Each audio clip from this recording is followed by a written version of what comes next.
Welcome to The Explainer. Today, we're unpacking a really profound, absolutely vital resource, The Educator's Guide to the book Born on the Water. Look, if you're an educator stepping into a classroom to teach the hard history of American slavery, this guide is essentially your roadmap. We're going to look at how this material helps teachers responsibly navigate these really deep waters, moving away from those harmful missteps we've all seen and moving towards a narrative that truly empowers students. Okay, let's dive into this. How did this all start? It can't just be about the color of skin. Just let that sink in for a second. These are the actual words of Josiah, an 8-year-old student who was just trying to make sense of the violence against Black people he was seeing out in the world. He was making these real-time connections between the past and the present. It really demands a serious pause from us, right? Because if an 8-year-old child is brave enough to ask this kind of profound question, then as educators, as adults, we absolutely must be brave enough to answer it. So here's our roadmap for today's explainer. We'll kick things off with a new origin story, then we'll look at why children want the truth. From there, we shift gears to the how with the educator's inner journey, some tangible strategies for mitigating classroom harm, and finally, affirming Black lives. Section 1, a new origin story, a vital counter-narrative. Now, before we really get into the narrative itself, we've got to acknowledge the incredible creators behind this vision. The text comes from the brilliant minds of Pulitzer Prize-winning reporter Nicole Hannah-Jones and best-selling author Renee Watson. But the visual backbone, the stuff that literally brings this triumphant tale to life, is crafted by Nicholas Smith. He actually calls himself an artivist, blending art and activism. And his breathtaking illustrations just perfectly capture the mood of the poetry on every single page. It really proves that Black children are, indeed, their ancestors' wildest dreams. Now, what's really interesting about this is looking at how things used to be done. For years, well-intentioned educators have handed out that traditional assignment. Hey, trace your roots. Draw a flag that represents your ancestral land. Sounds harmless, right? But for Black descendants of slavery, this assignment often causes some real feelings of shame or disconnect, simply because of the forced erasure of their history. So the source material here steps in and provides a brilliant counter-narrative. Instead of staring at a missing flag, it offers a proud, intentional origin story, one that truly celebrates the triumphant humanity of Black people. Moving on to Section 2, Children Want the Truth, Answering Hard Questions. To really understand how we teach this truth, we have to take a hard look at how history has traditionally been taught. There's this incredibly powerful linguistic trick pointed out by Mourid Barghouti. He says, if you start a story with secondly, the whole world basically gets turned upside down. It totally blurs the truth. And honestly, a lot of us received an education that started with secondly. But what happens when we actually follow the lead of students like Josiah? What happens when we stop, look at the injustice in the world, and insist on starting our history with firstly? Well, we get a much more accurate, grounded understanding of how things actually started. It's a real game changer. Now, here is a really important, impartial observation straight from the text. Right now, local school boards and legislators all over the country are kind of rushing to debate or even silence conversations about race in schools. But here's the thing. While the adults are busy arguing, the children are just observing the world around them. By their very nature, kids don't just look at injustice and walk away. They're asking pointed, tough questions because they genuinely want to build a society that actually includes people. So educators absolutely must make space for their inquiries. All right, Section 3, the educator's inner journey, before teaching students. And this brilliantly illustrates the concept of Sankofa. It's a word from the Akantwi and Fante languages in Ghana, and it literally translates to go back and get. You see, to learn with tremendous depth, educators have to embark on their own epistemological journeys first.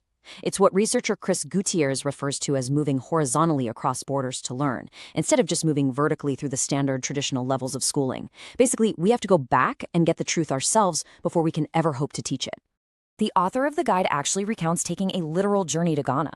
They describe walking heavy-hearted through Elmina Castle, right through that dark passageway famously known as the Door of No Return, the exact path ancestors were forced through. But the truly powerful moment comes upon turning around and looking back from the other side. There, they see a sign reading, The Door of Return. Whether you take a physical journey like that or a metaphorical one, crossing these borders is what allows you to reclaim a much deeper understanding of identity. It's all about finding that origin story, so you can effectively guide your students to theirs. Which brings us to Section 4, mitigating classroom harm, handling hard history. So the guide actually lays out explicit instructions for doing this. In that very first step, confronting your own personal biases, that cannot be overstated. Mitigating harm to children absolutely begins with confronting your own internalized racism and ignorance. Think about it. If you don't unlearn false information yourself, those prejudices are inevitably going to show up in your teaching moves. It's just human nature. But from there, once you've done that work, you can build a truly safe classroom community, one that welcomes courageous conversations, and if harm does happen to occur, you'll have the strong foundation needed to restore relationships through honest dialogue. To really hammer home that first step, the guide brings in this incredibly powerful quote from educator Paulo Freire. He points out that if we try to separate learning from teaching, we actually create a kind of violence in the classroom. Let that sink in. To maintain real, perceived safety, educators have got to be vulnerable. You have to be willing to learn right alongside your students. It's not a one-way street. It's a shared journey. Okay, Section 5, Affirming Black Lives, a continuous thread. So the crucial point is that affirming Black lives has to be a continuous year-long thread. We're not just talking about checking a box during Black History Month or during one specific unit of study. Black children absolutely must see themselves positively reflected as human beings with real agency. You have to treat Black language and literacy practices as funds of knowledge, using them to center your instructional decisions. In fact, the guide doesn't mince words here. Teaching about the enslavement of ancestors in a classroom that does not first affirm Black people as a norm is straight-up educational malpractice. And this quote from Yvonne Holden, the director of operations for the Whitney Plantation, just captures this so beautifully. She reminds us that we absolutely cannot keep viewing enslaved people solely through the lens of what happened to them. We have to talk about who they were. We have to highlight their resistance, their immense strength, their determination. They pass down living, breathing legacies that are alive and well inside African Americans today. Truly affirming humanity means we have to recognize and celebrate that immense resilience. Now, as you actually start using this guide, you're going to notice something interesting. The questions it suggests aren't always strictly tied just to the book itself, and that's entirely intentional. The whole goal here is to give students questions that are transferable. You're basically empowering them to go out and question the text of the world completely independently. Like one 7th grader, Jaden, pointed out, these aren't just questions you finish quickly to get a grade. They really invite students to think way, way beyond the surface level. Let's move to and see how this builds into our final takeaway. This phenomenal quote by Dr. Clint Smith pretty much encapsulates the entire mission of the guide. Being American, he says, isn't just about this pride we inherit. It is the past we consciously step into, and the active, ongoing work of how we repair it. By giving Black children the gift of a true origin story, and by giving all children the gift of the truth, educators are playing a massive, direct role in that repair. So what does this all mean for us? It leaves us with one big question. Are you ready to stand bravely in the face of truth?